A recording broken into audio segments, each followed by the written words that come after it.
ये लोग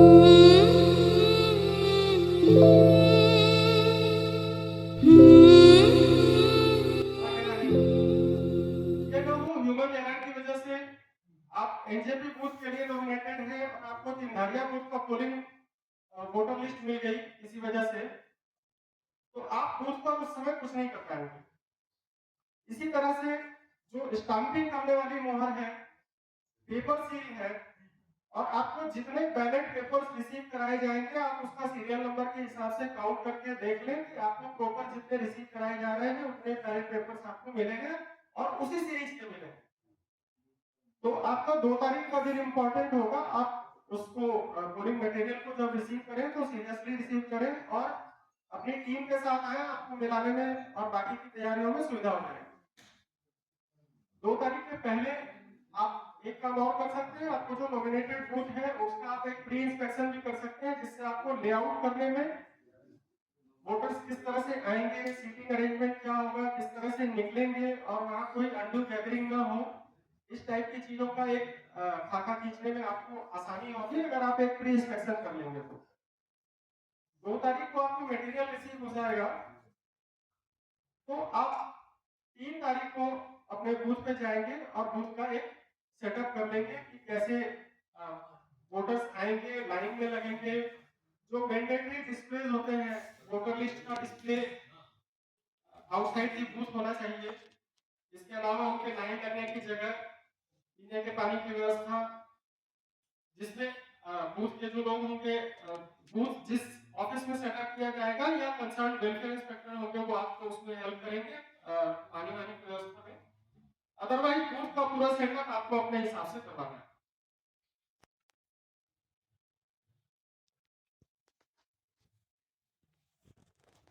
polling assistant और पोलिंग हेल्पर्स अपने पोलिंग ऑफिसर के हिसाब से काम करेंगे।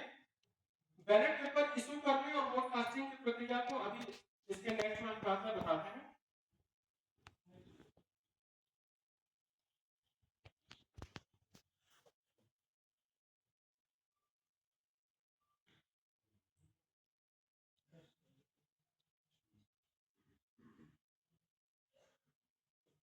जिस दिन पोलिंग होगी 4 तारीख को, तो वो एक इंपॉर्टेंट दिन है क्योंकि पहला दिन रहेगा। आप कोशिश करें कि 8 बजे पोलिंग स्टार्ट होनी है तो आप 6 बजे के आसपास अपने बूथ पर रहें ताकि आपको तैयारियों के लिए और प्रॉपर टाइम पर पोल स्टार्ट हो जाए, उसके लिए आपको इनफ समय मिले। 6 बजे जब आप अपने बूथ पे पहुंचेंगे तो वोटर के आने का अरेंजमेंट जो आपने प्रीफरेबली 3 तारीख को कर लिया होगा आप उसको देख लेंगे। बैलेट बॉक्सेस जो आपको मिलेंगे उसमें से आपको एक बैलेट बॉक्स चूज करना है जिसको उस दिन की पोलिंग के लिए यूज करना है। यहाँ ये चीज क्लियर करना चाहूंगा कि आप 4, 5 और जिस बूथ पर 6 तारीख को पोलिंग होनी है, ईच एंड एवरी डे के लिए अलग अलग बॉक्सेस यूज होंगे। ऐसा किसी केस में नहीं होना चाहिए कि आज आधा बॉक्स भरा है, अच्छा इसको कल ही यूज कर लेते हैं। प्रत्येक दिन सेपरेट बैलेट बॉक्सेस यूज होंगे। आज का बैलेट बॉक्स आज यूज हुआ, भले ही उसमें एक ही पोल हुआ हो, वो शाम को सील होकर स्ट्रांग रूम में बंद हो जाएगा। तो ये बिल्कुल क्लियर रखें कि हर दिन अलग अलग बैलेट बॉक्सेस यूज होंगे।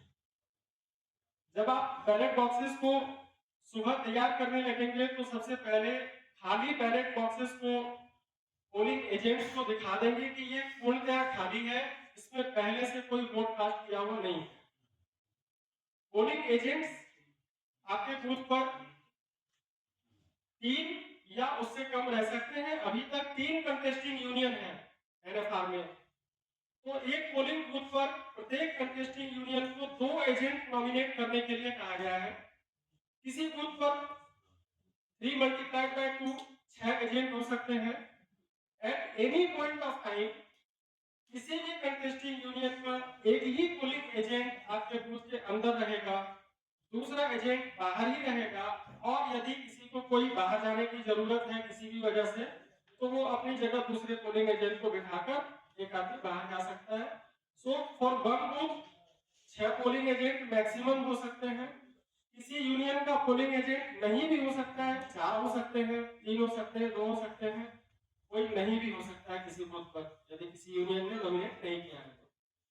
पोलिंग एजेंट नहीं आया है उसकी वजह से पोलिंग प्रक्रिया रुकेगी नहीं, बाधित नहीं होगी। लेकिन यदि वो आए हैं तो वो पोलिंग प्रक्रिया के पार्ट बनेंगे, उनको हर जगह विटनेस करना है।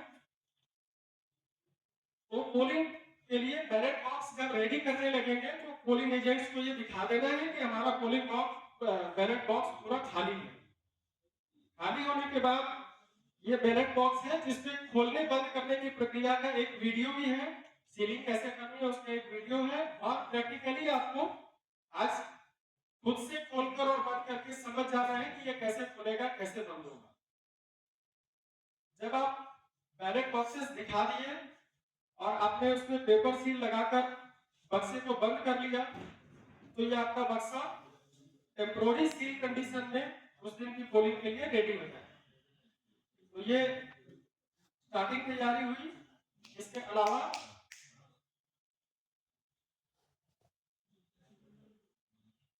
अलावा जब आप पोलिंग स्टार्ट करेंगे तो जब पहला वोटर आएगा तो सबसे पहले पोलिंग असिस्टेंट नंबर 1 उसकी आइडेंटिटी वेरीफाई करेगा कि ये हमारे वोटर, हमारे बूथ के वोटर हैं और इसको वोट देने की एलिजिबिलिटी है।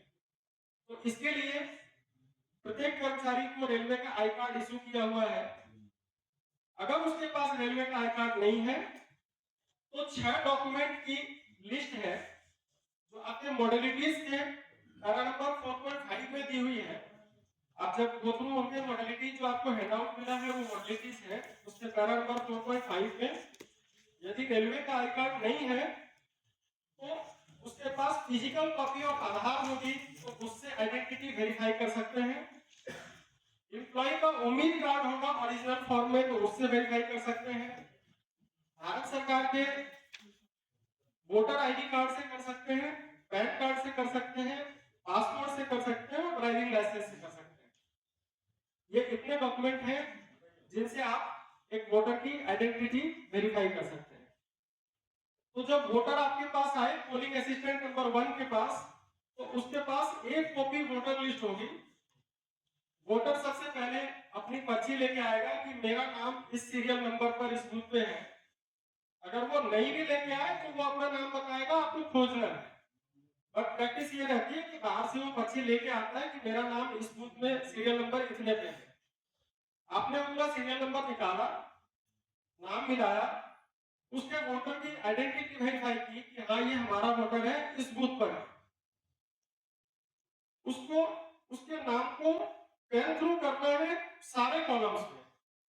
कृपया उसमें केवल टिक या क्रॉस मार्क या ऐसा कोई छोटा दाग न लगाएं, क्योंकि जब एंड ऑफ द डे आप काउंटिंग करते हैं तो छोटे मार्क आपको छूट सकते हैं, पता नहीं चलेगा, या टिक की जगह क्रॉस कर दिया है तो ये कंफ्यूजन होगी। इसलिए थोड़ा पेन मार्क क्रॉस मार्क करते हैं उस वोटर को, तो आपको एंड ऑफ द डे ये पता चलेगा या काउंटिंग में सुविधा होती है कि हाँ इस वोटर ने हमारे यहाँ से वोट करके चले गए।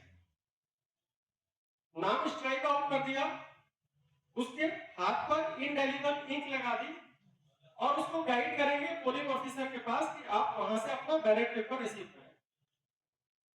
अब हमारा वोटर पोलिंग ऑफिसर के पास आता है तो पोलिंग ऑफिसर चाहे तो दोबारा से उसका आई कार्ड वेरीफाई कर सकते हैं। अदरवाइज अगर अगल बगल बैठे हैं और पोलिंग असिस्टेंट ने कंफर्म कर दिया है तो आप उसको बैलेट पेपर इशू करने का काम करेंगे। बैलेट पेपर का एक नमूना प्रपत्र है तो दिखा रहा हूं।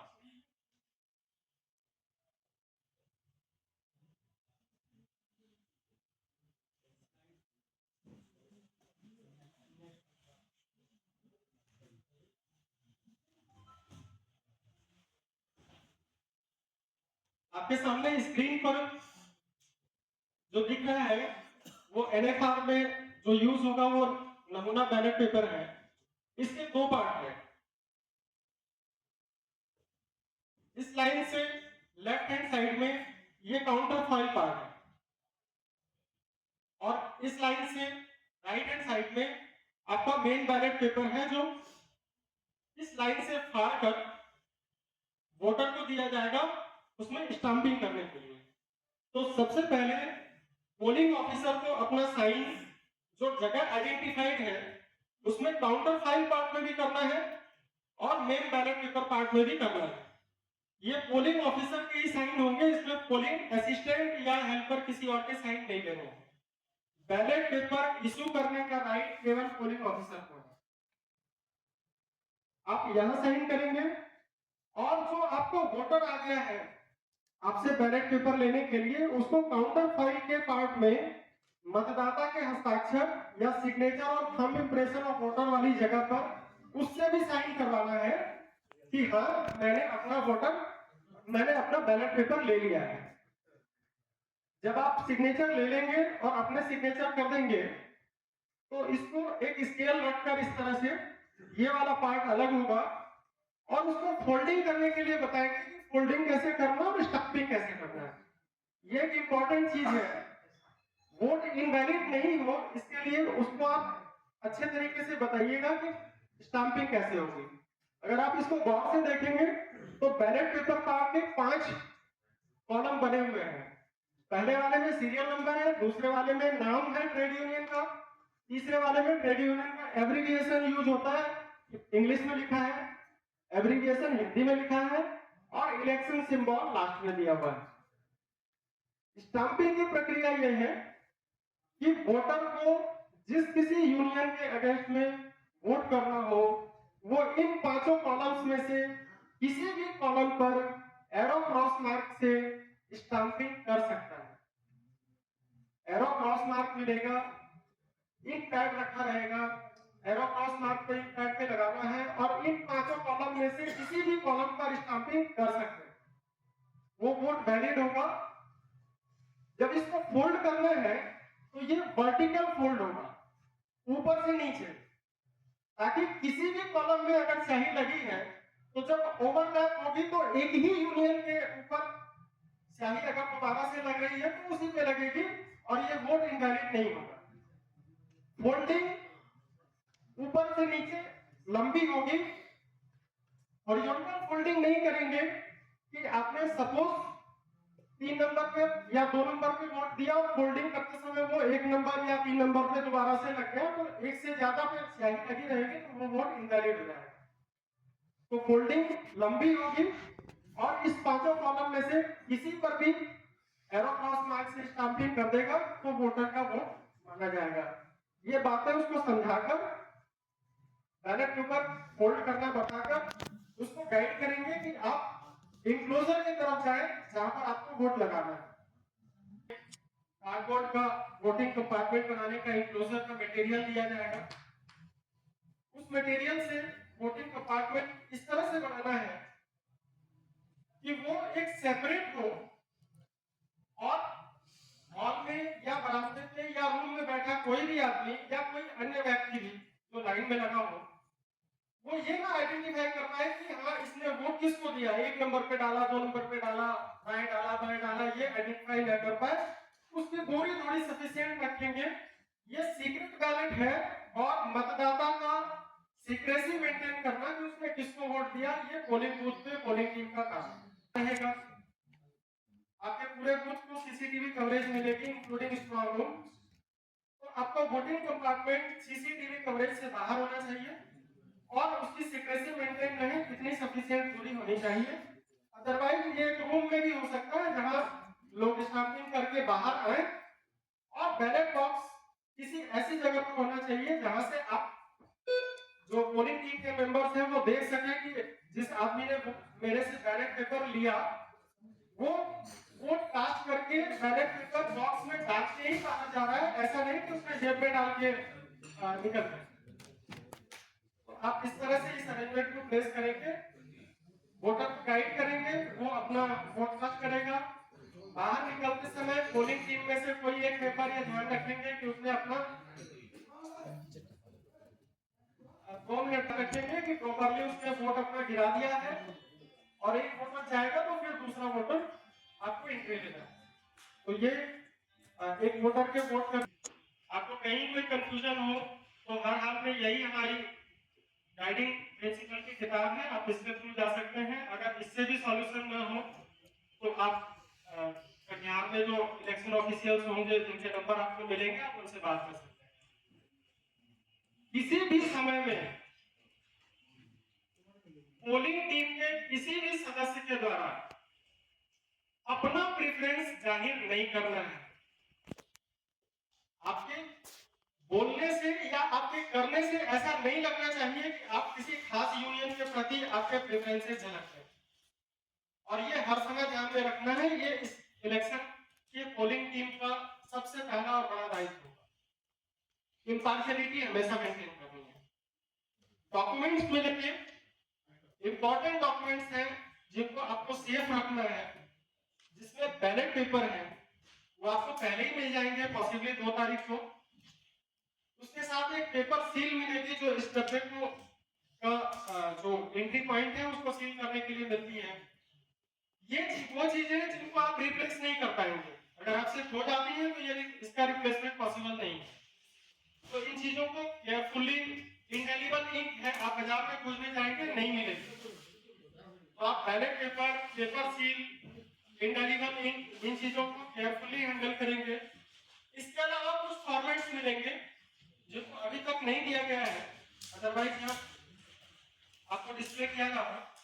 लेकिन इलेक्शन प्रोसेस की रिपोर्टिंग के लिए जो फॉर्म होंगे 2 तारीख को आपको मिल जाएंगे, तो उन फॉर्म्स को प्रॉपर जेरॉक्स करा के या जेरॉक्स करा के ही दिया जाएगा आपको। उनको समय समय पे जो जितने समय की रिपोर्टिंग होगी वो आपको उस समय रिपोर्टिंग कर देनी है। ये प्रक्रिया का इंपॉर्टेंट पार्ट रहेगा। डॉक्यूमेंटेशन एक चीज और इंपॉर्टेंट है, आप बैलेट पेपर के सीरीज नंबर लिख के रखें। सपोज एक नंबर लेता हूं कि कटिहार में बैलेट पेपर 12001 से शुरू हुए और आपके बूथ पर 12750 से आपको मिलने शुरू हुए, तो आप ये कहीं लिख के रखेंगे कि मुझे 12750 से शुरू हुए।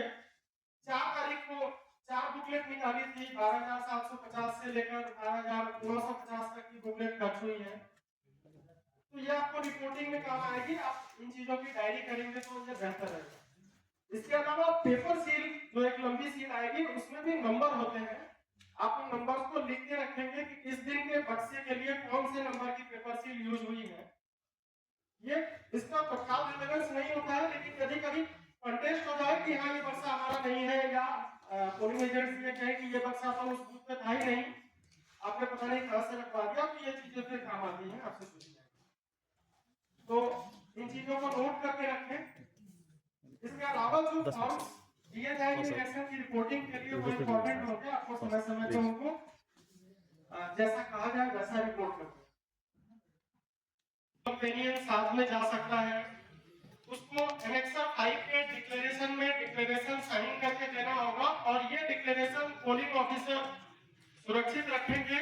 और जब कटिहार वापसी आप बैलेट बॉक्स जमा कराने जाएंगे तो ये भी एक लिफाफ होगा जो आपको जमा कराना पड़ेगा कि कितने लोगों ने कंपेनियन के साथ वोटिंग की।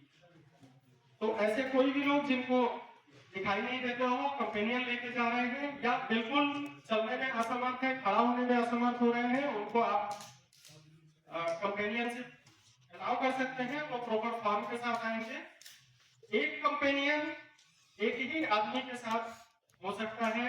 ऐसे अगर नेक्स्ट कोई पीडब्ल्यूबीडी वाले वोटर आते हैं तो उनको कोई दूसरा कंपेनियन लेना पड़ेगा। ऐसा नहीं होगा कि कोई यूनियन वाले एक आदमी को बिठा रखे हैं, हर बार वही आदमी कंपेनियन बन जा रहा है।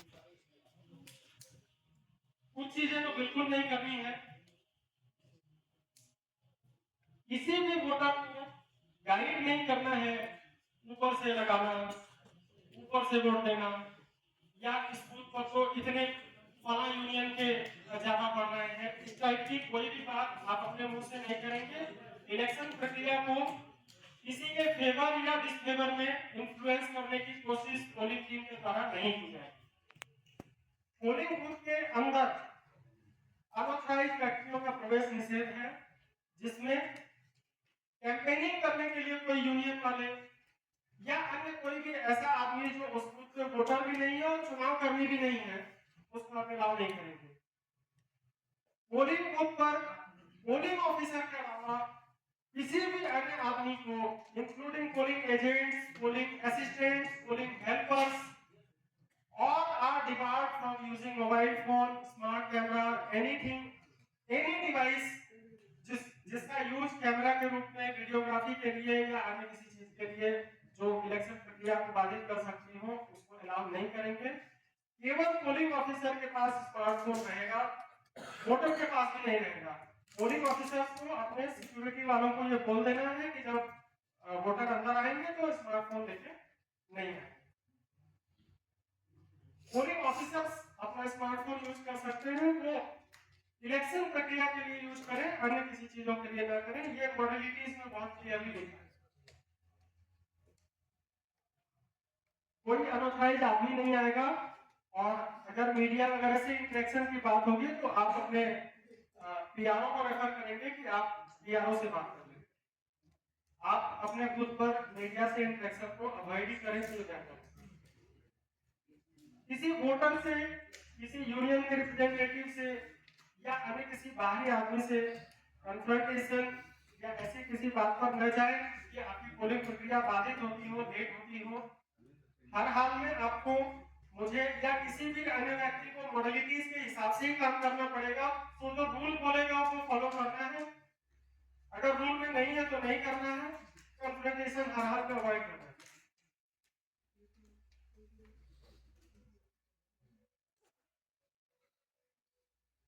एक बार शाम 6 बजे तक आपके पोलिंग बूथ पर पोलिंग के लिए जो लाइन लगी है वो समाप्त होगी। सपोज 6:30 बजे आपका 6 बजे तक लाइन में लगा हुआ आखिरी वोटर 6:30 बजे वोट देकर चला गया। अब आप क्या करेंगे? अब आप बैलेट बॉक्स को, 4 तारीख वाले बैलेट बॉक्स को, उसकी टेम्पोररी सीलिंग हटाकर क्लॉकवाइज ढक्कन घुमाएंगे, वो परमानेंट क्लोज हो जाएगा। फिर आप उसको दोबारा से खोल नहीं सकते हैं, और अभी बताया जाएगा उसको सीलिंग कैसे करनी है, आप उसको सील कर दें। यह फर्स्ट डे इलेक्शन का प्रोसेस समाप्त हुआ, बक्सा बंद हुआ, सील होगा। सील करने में पोलिंग ऑफिसर साइन करेंगे सीलिंग में। जितने भी कंटेस्टिंग यूनियन के एजेंट उपलब्ध हैं वहां पर मैक्सिमम 3 एजेंट्स साइन करेंगे, और आपके एक को polling helper sign, assistant sign कर सकते हैं। सिक्योरिटी वालों से किसी भी एक आदमी से जरूर साइन करना है इस बैलेट बॉक्स की सीलिंग को विटनेस करें। फिर आपका स्ट्रॉन्ग रूम नोटिफाइड है प्रत्येक बूथ के लिए। 4 तारीख की रात को और रनिंग बूथ पर 5 तारीख की रात को, बाकी बूथ पर भी 5 तारीख की रात को बक्से कहां स्टोर किए जाएंगे ये प्री नोटिफाइड है। आपको भी बता दिए जाएंगे, वो एक पेपर आपको उस दिन दिया जाना है जैसे मटेरियल डिस्ट्रीब्यूट होगा।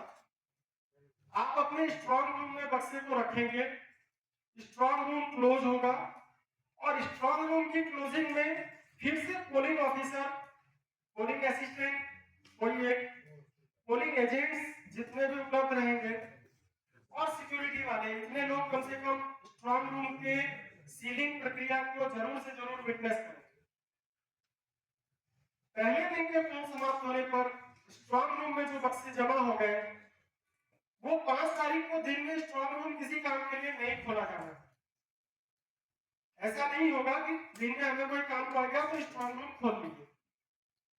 ज्यादातर लोकेशन पे ये कोशिश की गई है कि स्ट्रॉन्ग रूम उसी जगह पर बनाया जाए जो दिन में यूज नहीं होगा। फिर भी पोलिंग ऑफिसर का ये दायित्व बनता है कि आप जब पोलिंग बूथ पे पहुंचेंगे तो वहां जो सीनियर सुपरवाइजर या ऑफिसर है उससे आप ये बात कह दें कि भाई इस रूम में कल दिन में ये नहीं खुलेगा, कोई जरूरी चीज निकालनी हो तो अपना पहले ही निकाल लें। 4 तारीख के एंड स्ट्रॉन्ग रूम में बक्सा जमा हो जाने के बाद वो बिल्कुल बंद रहेगा। 5 तारीख को आपको सुबह फिर से जैसी प्रक्रिया 4 तारीख को शुरू की थी वैसे ही करनी है। 5 तारीख को या जिस बूथ पर 6 तारीख को होना है वहां भी जब ये खत्म हो जाएगा पोलिंग, तो अभी तक जो काम मिला है, अगर कोई डेविएशन नहीं होता है तो आप 5 तारीख को भी स्ट्रॉन्ग रूम में बक्सा जमा रखेंगे, और 6 तारीख को कटिहार में कलेक्शन के लिए बुलाया जाना है। रनिंग बूथ के लिए 7 तारीख को कलेक्शन में बुलाया जाना है। यदि इस प्लान में कोई डेविएशन होगा तो पोलिंग टीम वेल इन्फॉर्म्ड होगी कि भाई आपको 5 को ही रात को आना है। अगर इस प्लान में कोई वेरिएशन होता है तो आप लोगों को बता दिया जाएगा। अभी तक का प्लान ये है कि 5 तारीख को भी आप स्ट्रॉन्ग रूम में अपना बक्से जमा कर लिए और 6 तारीख को कटिहार में मटेरियल दोबारा से रिसीव किया जाएगा।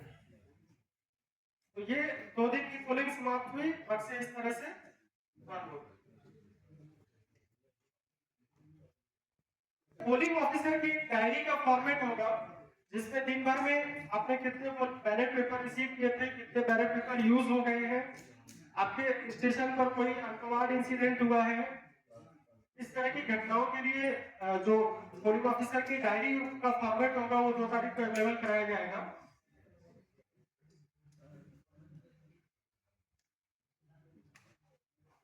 एनजेपी के लिए और सिलीगुड़ी के लिए कुछ बूथ ऐसे हैं जिस पर आपको स्ट्रॉन्ग रूम आपके बूथ पर नहीं है, वो एक सेंट्रलाइज स्ट्रॉन्ग रूम बनाया गया है। तो ऐसी स्थिति में आपको एंड ऑफ द डे जब आपकी पोलिंग खत्म हो जाती है तो आप अपना बैलेट बॉक्स सील करेंगे और उस notified strong centralise strong room पे जहां 4 या 5 पोलिंग बूथ के जो बैलेट बॉक्सेस जमा होंगे वहां लेकर आना। तो कटिहार में इलेक्शन सेल के जो नंबर आपको प्रोवाइड किए जाएंगे उनसे बात कर लीजिए।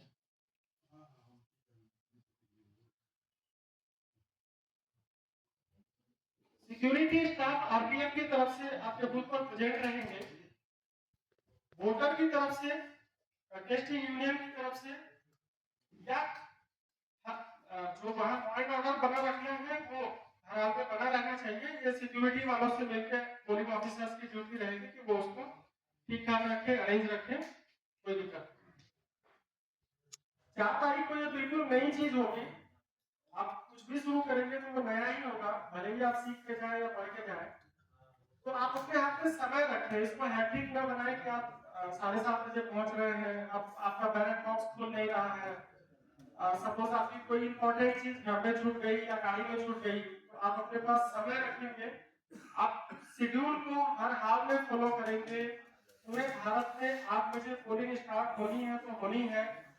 6 बजे लाइन आपकी आइडेंटिफाई होनी चाहिए कि इतने ही लोग लाइन में लगे हैं। 6 बजे के बाद आने वाले आदमी अगले दिन वोटिंग करेंगे या 5 तारीख को भी नहीं आता है नहीं करेंगे।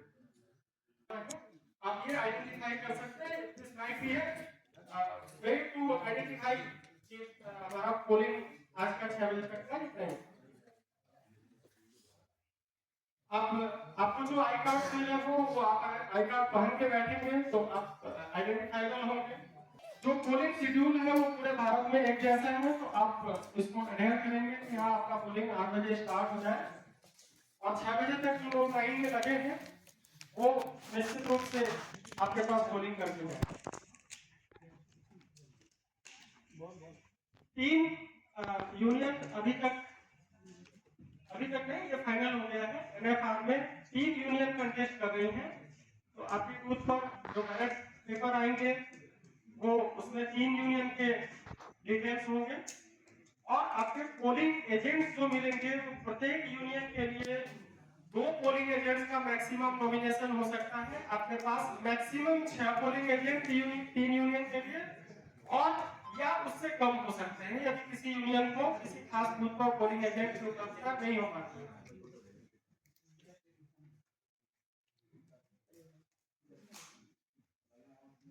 प्री इंस्पेक्शन में और पोलिंग के डेज के समय भी कुछ चीजें, जैसे आपका पूरा पोलिंग बूथ सीसीटीवी कवरेज पे रहेगा तो आपको स्ट्रॉन्ग रूम 24 आवर्स कवरेज पे रखना है। स्ट्रॉन्ग रूम का जो ताला है वो 24 आवर्स कवरेज पे रखना है। एसएनडी के साथ मिलकर ये अरेंजमेंट किया गया है कि सीसीटीवी की कवरेज हो। पोलिंग ऑफिसर्स का दायित्व यह होगा कि आप अपने बूथ पर देखिए कि सीसीटीवी लगे हैं, प्रॉपर्ली काम कर रहे हैं और उसकी जो कवरेज आनी है जैसे स्ट्रॉन्ग रूम की और पोलिंग स्टाफ, पूरी पोलिंग प्रक्रिया सीसीटीवी कवरेज में रहेगी एक्सेप्ट जो वोटिंग कंपार्टमेंट वाला इंक्लोजर रहेगा वो दूर से दिख सकता है कि हाँ ये वहां रखा है, लेकिन वोटिंग की प्रक्रिया दिख जाए ऐसा सीसीटीवी कवरेज नहीं होगा। ये आप इंश्योर कर लें। आपको जहां कहीं भी लगाना हो ये देख लें कि हाँ वोटिंग कंपार्टमेंट कवर हो पा रहा हो, लेकिन वोटर की सिक्रेसी मेंटेन हो रही हो, आपको उस तरह से सीटिंग अरेंजमेंट फिक्स करना है। टीम में है आज, अगर ऑफिसर्स और स्टाफ दोनों लोग मिल पा रहे हैं तो आपस में परिचय कर लें, क्योंकि और फोन का आदान प्रदान कर लें। ये इश्यूज नहीं आना चाहिए, और लोगों को भी कोऑर्डिनेट करने में जो पोलिंग ऑफिसर्स हैं उनको भी कि हमारा स्टाफ नहीं मिल रहा है, फोन नहीं उठा रहा है, या जानकारी नहीं है, हमको तो यहाँ आना था यहाँ नहीं आना था, क्योंकि सभी लोग काफी सारे लॉजिस्टिक्स में बिजी रहेंगे। तो आज जो लोग उपलब्ध हैं वो आपस में मिल लें, और जो लोग नहीं उपलब्ध हैं आपके नॉमिनेशन डिटेल्स में दिया हुआ है नेम डेजिग्नेशन, तो कोशिश करेंगे कि एक दूसरे से उनके सुपरवाइजर या ऑफिसर से नंबर लेकर आप आपस में कोऑर्डिनेट कर लें कि हाँ ये मेरी टीम है और ये लोग जाना है। तो मटेरियल मिला, मैंने पहले भी कहा कि उसमें कुछ सेंसिटिव मटेरियल्स हैं जो आप रिप्लेस नहीं कर पाएंगे, तो उसको थोड़ा केयरफुली हैंडल करेंगे। और जो अनयूज्ड मटेरियल्स रह जाएंगे वो जो कलेक्शन सेंटर का क्या में होगा, जिसमें जो भरे हुए बैलेट बॉक्सेस और अनयूज्ड बैलेट बॉक्सेस के साथ बाकी के unused ballot papers and other stationery including other items वो भी आपको वापस जाकर जमा करना है। जब पोलिंग खत्म हो जाएगी और मटेरियल्स ट्रांसपोर्ट होंगे, चाहे एनजेपी और कटिहार के मामले में सेंट्रलाइज्ड स्ट्रॉन्ग रूम में ही बैलेट पेपर क्यों, बैलेट बॉक्स क्यों न लाना हो, या आपको 6 तारीख को या 7 तारीख को कटिहार बैलेट बॉक्सेस जमा कराने जाने हों, ट्रांसपोर्टेशन की प्रक्रिया में आप ये इंश्योर कीजिएगा कि बैलेट बॉक्सेस के अंदर पानी न चला जाए, वो अंदर जो वोट कास्ट हुए हैं वो किसी तरह से खराब ना हो जाए।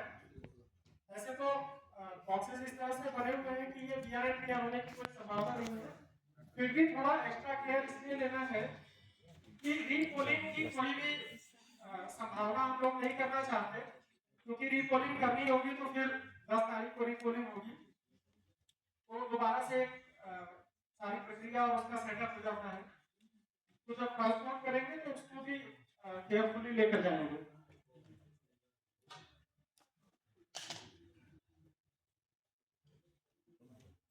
ये मैंने पहले भी बताया 4.5 है मॉडलिटीज का चैप्टर, आपको बूथ में ये दोबारा काम आएगा। ये वो डॉक्यूमेंट्स है जिसमें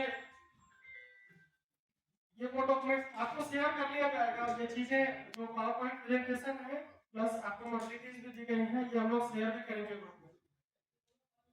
ये वो डॉक्यूमेंट्स है, अगर रेलवे की आई कार्ड नहीं है तो आप ये बाकी के डॉक्यूमेंट्स ओरिजिनल कॉपी के रूप में देख के वोटर की आइडेंटिटी कंफर्म कर सकते हैं कि हाँ ये हमारे बूथ का ये वाला वोटर है। और वोटर लिस्ट ही ये कंफर्म करती है कि हाँ ये डेजिग्नेशन का ये आदमी हमारे बूथ में इसको अलॉटेड है। अगर उसमें नाम नहीं है तो उसको अपना नाम जो हम लोग के पास मास्टर कॉपी है वोटर लिस्ट की उसमें से वो प्रॉपर बूथ सर्च करके उस पर जाए। ये रेप्लिका है बैलेट पेपर का, ऐसा ही बैलेट पेपर इशू किया जा रहा है जो आप लोगों को मिलेगा। ये सेंसिटिव बूथ की लिस्ट है, ये हम लोगों ने प्रिपेयर नहीं की है, किसी और एजेंसी ने हमारे पार्टनर को रिपोर्ट की होगी। तो आप पोलिंग ऑफिसर्स के लिए ये है कि ये जो नॉमिनेटेड बूथ है इसमें आप केयरफुल रहें और किसी अनटोवर्ड इंसिडेंट को बहुत प्रोएक्टिवली एड्रेस करने की कोशिश करें। और कोई अगर इंसिडेंट रिपोर्ट होता है तो आप कटिहार तुरंत से तुरंत उसको रिपोर्ट करें कि हमारे ग्रुप में ये समस्या हो रही।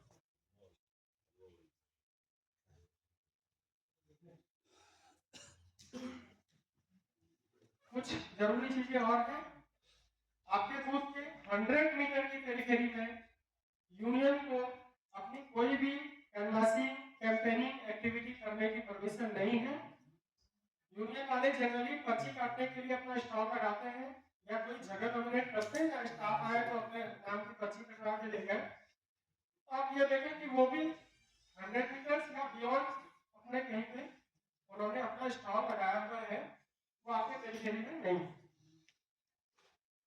फीमेल वोटर्स जिनको किसी भी तरह की हेल्प की रिक्वायरमेंट है, पॉसिबल है कि वो प्रेग्नेंट हो या छोटे बच्चे के साथ आई हो या उनकी तबीयत खराब हो, ऐसे किसी भी मामले में आप लोगों को हेल्प की जरूरत पड़ती है तो पोलिंग ऑफिसर्स उनको हर तरह की हेल्प, बैठने की सुविधा, जनरली हर बूथ पर कम ही फीमेल वोटर्स होती है तो आप उनको आउट ऑफ टर्न भी वोट करा सकते हैं। अगर 2 लाइन लग रखी है, संख्या बढ़ जाती है तो आप एक मेल एक फीमेल, एक मेल एक फीमेल इस तरह से वोटिंग करवा सकते हैं ताकि फीमेल वाली लाइन भी जल्दी खत्म हो जाए।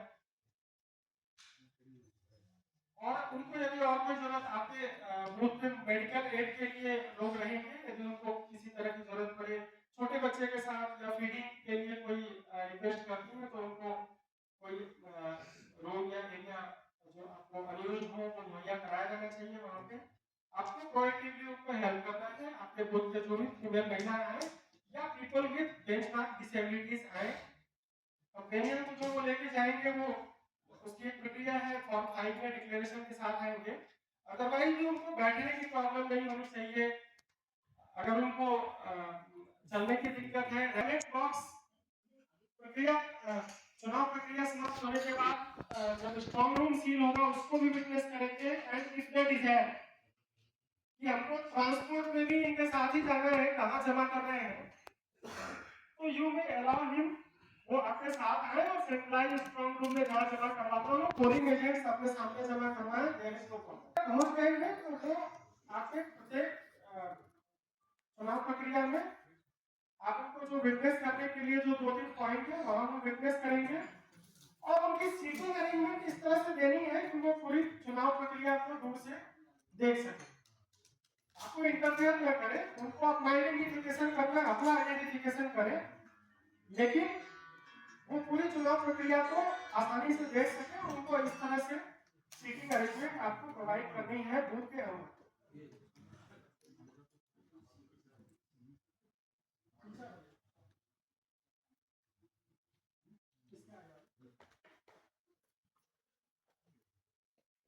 स्मार्टफोन, वीडियोग्राफी, ये चीजें बिल्कुल प्रोहिबिटेड है। पोलिंग ऑफिसर्स केवल अपना स्मार्टफोन ऑन रखेंगे ताकि जो सीक्रेट बैलेट सेल पंजाब में काम कर रही होगी उस दिन जो वार रूम काम कर रहा होगा उसके साथ संपर्क बनाए रखेंगे। इसके अलावा अन्य कोई चीज उनको रिपोर्टिंग करनी होगी तो वो अपने फोन से करेंगे। पोलिंग हेल्पर्स, पोलिंग असिस्टेंट्स और एजेंट्स को अपना फोन स्विच ऑफ रखें।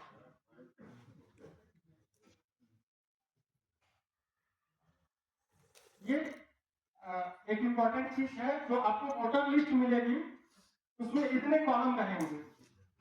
फर्स्ट कॉलम नाम का है, नेक्स्ट कॉलम पोस्ट या डेजिग्नेशन है, third column I card number, employ number, token number है, चौथा कॉलम पीएफ नंबर या प्रान नंबर है, एचआरएमएस आईडी है, वर्किंग यूनिट है, स्टेशन है, और रिमार्क्स कॉलम में हम लोगों ने बिल यूनिट डाला हुआ है।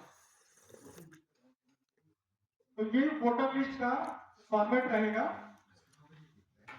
इसमें से दो चीजें इंपॉर्टेंट है, एक आई कार्ड नंबर की स्कीम जो अभी बताता हूं, और दूसरा है स्टेशन या वर्किंग यूनिट। ये आईपास से वोटर लिस्ट बनाने के लिए आईपास से डेटा लिया गया था।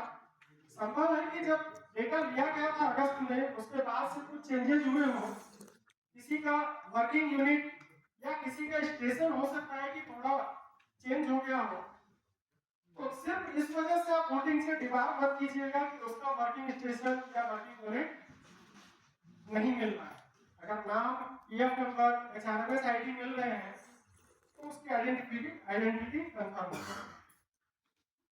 जो आई कार्ड नंबर है वो कटिहार में हम लोगों ने 2 पार्ट में किया है। एक आई कार्ड नंबर जनरेट हुआ है डिविजनल ऑफिस में, वो स्टार्ट होता है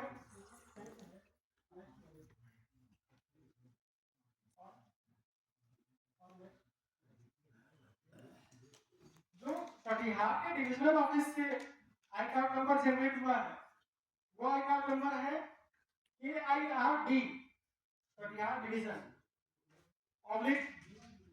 एक डिपार्टमेंट कोड है, पर्सनल के लिए PRS, ट्रैफिक के लिए TFC, इंजीनियरिंग के लिए ENGG ऑब्लिक NG मतलब नॉन गेजेटेड है।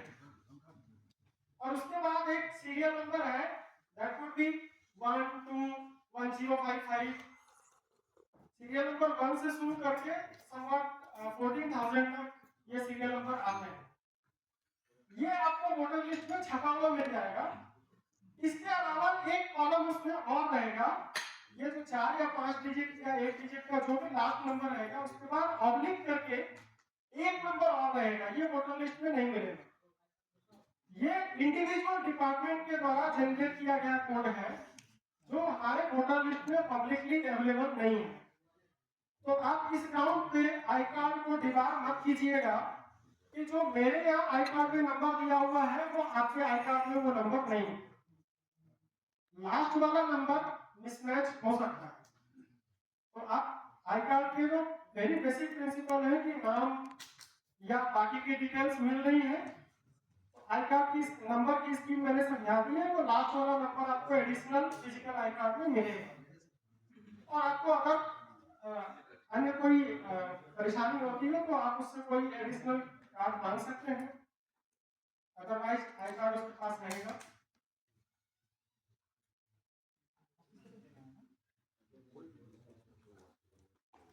तो इलेक्शन से संबंधित ज्यादातर बातें कवर की जा चुकी हैं।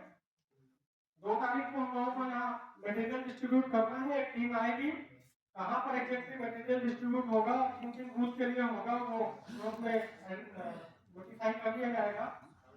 आज जो लोग अवेलेबल है उनसे रिक्वेस्ट है कि वो अपने फोन नंबर हमारे ऑफिशियल्स के साथ साझा कर दें व्हाट्सएप, ताकि सारी जानकारी तुरंत से आपको पहुंचाई जा सके।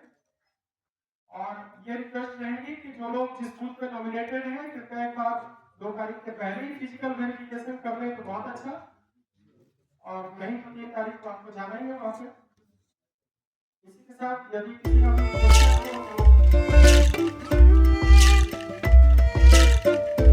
स्टार्ट। ठीक है, इसको शो करवा दिखाओ। तो आज हम बैलेट बॉक्स को कैसे खोलना है, कैसे बंद करना है, कैसे सील करना है, इसके बारे में जानेंगे। सबसे पहले आप देखिए यहाँ पर ये जो इस बैलेट बॉक्स के ऊपर एक विंडो है, ये आप देख सकते हैं सर्कुलर विंडो है। इस पर कैमरा फोकस कीजिए। ये सर्कुलर विंडो जो यहाँ पर है, इसको आपने इसके ऊपर एक कैप लगा हुआ है, ये देखिए, इसको हम घुमा के ओपन या क्लोज कर सकते हैं। सबसे पहला काम जो हमने करना है, इसको ओपन करना है, और उसके बाद इस विंडो में जो सर्कुलर विंडो है, इसमें हमने अपनी एक फिंगर डाल दी है। इसके अंदर एक क्लिप जैसा है, उसको हमने अपनी तरफ इस तरह से अपनी तरफ उसको हमने खींचना है। जैसे हम उसको अपनी तरफ खींचेंगे, एट द सेम टाइम यहाँ पर आप देख सकते हैं ये जो इस विंडो को क्लोज करने के लिए एक यहाँ पर लैच बना हुआ है, इसको हम यहाँ से जब खींचा, इसको हमने एंटी क्लॉकवाइज डायरेक्शन में घुमाना है। इसको एंटी क्लॉकवाइज डायरेक्शन में घुमाते रहिए, जहाँ तक ये घूम सकता है वहाँ तक इसको आप ले जाइए। ये देखिए, यहाँ तक ये घूम रहा था, तो यहाँ तक लेकर आप देखेंगे कि इसका जो ये लिड है ये खुल जाएगा। इस तरह से हमने ये जो बैलेट बॉक्स है इसको ओपन कर लिया। अब कैमरा ज़रा यहाँ पर आप फोकस कीजिए। सबसे पहले हमने क्या करना है, पोलिंग एजेंट्स को हमने, जब पोलिंग स्टार्ट होने वाली है, पोलिंग एजेंट्स को हमने दिखाना है कि इस बैलेट बॉक्स के अंदर कोई भी वोट मौजूद नहीं है, ये बिल्कुल खाली है। उसके बाद यहाँ पर आप देख सकते हैं ये जो इसका लिड है बैलेट बॉक्स का, यहाँ पर आप देख सकते हैं इस जगह पर वो जो मैं विंडो आपको बता रहा था, सर्कुलर विंडो, इस विंडो को हमने अब सील करना है। उसके लिए हमारे पास एक पेपर सील मौजूद है। ये पेपर सील लेके, ये एक तरफ से प्लेन है, वाइट है, और उसके ऊपर एक सीरियल नंबर लगा हुआ है। ये सीरियल नंबर हमने पोलिंग एजेंट्स को नोट कराना है, खुद भी नोट करना है, अपनी प्रिजाइडिंग ऑफिसर डायरी में ये नोट करना है सीरियल नंबर। और दूसरी तरफ आप देख सकते हैं कि इसमें प्रिंटेड पार्ट है। इस प्रिंटेड पार्ट पर प्रिजाइडिंग ऑफिसर ने यहाँ बिल्कुल बीचों बीच सेंटर में अपनी स्टैंप लगानी है और रेड कलर के पेन से अपना सिग्नेचर करना है प्रिजाइडिंग ऑफिसर ने। अब ऐसा करने के बाद पोलिंग एजेंट्स के यहाँ पर आपने सिग्नेचर लेने हैं, और पोलिंग एजेंट के सिग्नेचर लेने के बाद, ये सीरियल नंबर नोट करने के बाद, यहाँ पर प्रिजाइडिंग ऑफिसर की सील और सिग्नेचर करने के बाद, अब हम क्या करेंगे, इस पेपर सील को यहाँ पर इंसर्ट करेंगे। इसका प्रोसीजर आप देख लीजिए। यहाँ पर इस विंडो के ऊपर, यहाँ जो अंदर वाले पोर्शन में ये जो जगह बनी हुई है, यहाँ पर हम सबसे पहले इस पेपर सील को इंसर्ट करेंगे। एक साइड से इंसर्ट करेंगे और दूसरी साइड से इसको दूसरी साइड से इसको हमने निकाला, ठीक है। और इसको इस तरह से हमने इंसर्ट किया कि वो जो प्रिंटेड पार्ट है, प्रिंटेड पार्ट जो होगा वो यहाँ से हमें दिखेगा, जो प्रिंटेड पार्ट है वो हमें बाहर से दिख रहा है, और इस जगह पर वो जो प्रेजेंटिंग ऑफिसर की सील और सिग्नेचर था वो यहाँ से विजिबल होना चाहिए। तो इस तरह से हमने ये पेपर सील इसमें इंसर्ट कर ली। इंसर्ट करने के बाद यहाँ पर एक कार्डबोर्ड का एक छोटा सा पीस आपको मिलेगा, वो यहाँ पर इंसर्ट करना है और इस पोर्शन को कवर कर देना है, उससे इसमें मजबूती रहेगी। कार्डबोर्ड का कवर डालने के बाद ये जो बाकी का बचा हुआ जो पेपर सील है, इसको इस वाले साइड को आप देख सकते हैं, इसको यहाँ से इंसर्ट करना है, यहाँ से इंसर्ट कर लिया और यहाँ से निकाल लिया। और इसी तरह से दूसरी साइड से भी यहाँ से आपने ये पेपर सील का दूसरा पार्ट इंसर्ट किया और यहाँ से निकाल लिया। इस तरह से पेपर सील पूरी तरह से इसमें लग गई। अब इसको क्लोज करने के लिए इस पेपर सील को आप यहाँ से ऐसे फोल्ड कर दीजिए और यहाँ से भी फोल्ड करके इसके ऊपर थोड़ा सा गम चिपका के आप इसको आपस में फिक्स कर सकते हैं। तो पेपर सील इस तरह से हमने फिक्स कर दी, यहाँ पर गम वगैरह लगा के ये फिक्स हो जाएगा पूरी तरह से। अब हमने क्या करना है, इस लिड को क्लोज कर देना है। फिर से आप जरा कैमरा आगे लाइए। जब इसको क्लोज कर लिया तो ये जो यहाँ पर जो ये स्पेस थी और ये जो लैच था यहाँ पर, इसको आपने क्लॉकवाइज घुमाना है और सिर्फ यहाँ तक घुमाना है कि एक बार टक की आवाज आ जाए। जब यहाँ तक आपने इसको बंद कर दिया, पूरा इसको क्लोज नहीं करना है, क्योंकि ये जो पोर्शन है जहाँ से वोट कास्ट होगा ये खुला रहना चाहिए।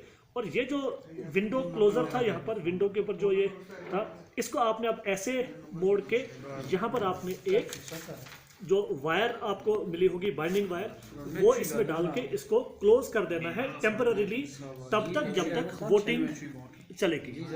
इसको क्लोज कर दिया। आप चाहे तो एक टेम्पररी तौर पर एक टैग भी इसमें फिक्स कर सकते हैं। और उसके बाद ये जो विंडो है ये ओपन रहेगा जब तक पोलिंग चलती रहेगी। यहाँ पर आपने इस बैलेट बॉक्स पर यहाँ पर आपने एक लेबल लगा देना है जो मेंशन करेगा कि ये जो बैलेट बॉक्स है ये किस इलेक्शन के लिए यूज़ हो रहा है। क्या वो पंचायत इलेक्शन के लिए यूज़ हो रहा है या फिर डीडीसी इलेक्शन के लिए, या अगर कहीं असेंबली या पार्लियामेंट इलेक्शन किस इलेक्शन के लिए वो यूज़ हो रहा है, वो यहाँ पर आप जो है लेबल लगा देंगे। और चाहे तो यहाँ पर वो कलर भी आप मेंशन कर सकते हैं जिस कलर का बैलेट पेपर आपने इस बैलेट बॉक्स के अंदर डालना है। उससे वोटर को भी और आपको भी आसानी रहेगी, ताकि कोई वोट एक बैलेट बॉक्स का वोट जो है वो किसी दूसरे बैलेट बॉक्स में ना जाए। ऐसा कर लिया, वोटिंग कंप्लीट हो गई। वोटिंग कंप्लीट होने के बाद जिस वक्त वोटिंग पोल क्लोज होगा, क्लोज कैसे करना है, उस वक्त आपने यहाँ पर जो वो बाइंडिंग वायर आपने लगाई थी उसको खोल देना है। इस कैप को ऊपर थोड़ा खोल दिया और इसको आपने फिर से क्लॉकवाइज डायरेक्शन में घुमाया और पूरा घुमा के इस तरह से एक टक की आवाज आ जाएगी और ये विंडो पूरी तरह से क्लोज हो जाएगा। इस वाले विंडो को भी अब आप क्लोज कर दीजिए और क्लोज करने के बाद यहाँ पर अब आप बाइंडिंग वायर लगा के जो टैग वगैरह है वो लगा के पूरी तरह से इसको सील कर दीजिए। जब सील हो गया, सील होने के बाद आप यहाँ पर आप इसमें एक लेबल लगा सकते हैं कि हमने सील किया। उसमें आप पोलिंग एजेंट्स के सिग्नेचर ले सकते हैं या जो भी ऑफिशियल्स उस वक्त वहाँ पर प्रेजेंट थे उनका आप सिग्नेचर उस पर ले सकते हैं। अपना सिग्नेचर प्रेजेंटिंग ऑफिसर के तौर पर आप यहाँ पर उस पर कर सकते हैं और ये सील हो गया। और जब ये बैलेट बॉक्स सील हो गया, इसके बाद आपने क्या करना है, इस बैलेट बॉक्स को आपने एक कपड़े के उस थैले में, कपड़े के बैग में आपने सील करना है, उसको सी के, और उसके बाहर फिर से एक आपने लेबल लगा देना है जो मेंशन करेगा कि ये इसमें कौन से वोट हैं, किस इलेक्शन के लिए यूज हुआ है और किन ऑफिशियल्स की प्रेजेंस में ये सील हुआ है, उनके सिग्नेचर भी आप ले सकते हैं। इस तरह से आपका जो बैलेट बॉक्स है वो पूरी तरह से सील हो गया। अब आप उसको कलेक्शन सेंटर के ऊपर सबमिट कर सकते हैं और बाकी जो डॉक्यूमेंट्स हैं उन डॉक्यूमेंट्स के साथ आप उनको सबमिट कर सकते हैं। तो होप आपको ये पूरा प्रोसेस बैलेट बॉक्स की ओपनिंग, क्लोजिंग और सील कैसे करना है, पेपर सील कैसे करना है, होप आपको समझ आ गया होगा।